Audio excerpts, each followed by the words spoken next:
Now, Sion Wigan. The last film I watched called Crash was bigged up by young Mark and turned out to be a sick voyage of masochism. Tell me that this one is better. I loved Crash. David Cronenberg's Crash. Now, this is the new movie called Crash by Paul Haggis. Paul Haggis wrote the script for $1 Million Baby, the Clint Eastwood movie, which was wrongly berated in America by some born-again nutballs who said, it's a pro-euthanasia movie, which it clearly wasn't. It was actually a very interesting movie about spirituality and life and death.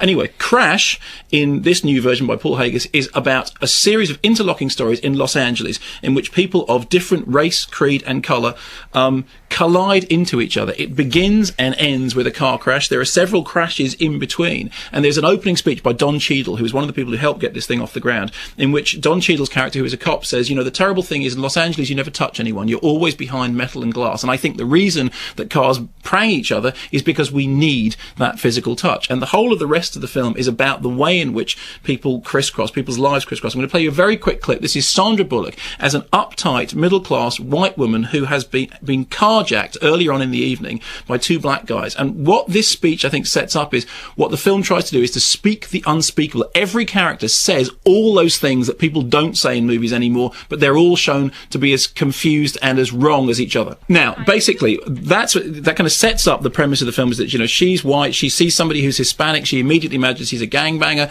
she sees these black youth on the street, she's terrified of them, but of course they are worried about her because she's a white, rich, powerful woman and they are disempowered, and somebody gets referred to as a Mexican when in fact they're a Latina. There is an Iranian character who's assumed to be an Iraqi. So how much of this is about race? Well, an awful lot of it is about race, but I would say more importantly, it's also about religion and spirituality. One of the things that a lot of critics have completely overlooked is that the movie is set at Christmas. There is an awful lot of religious imagery in it.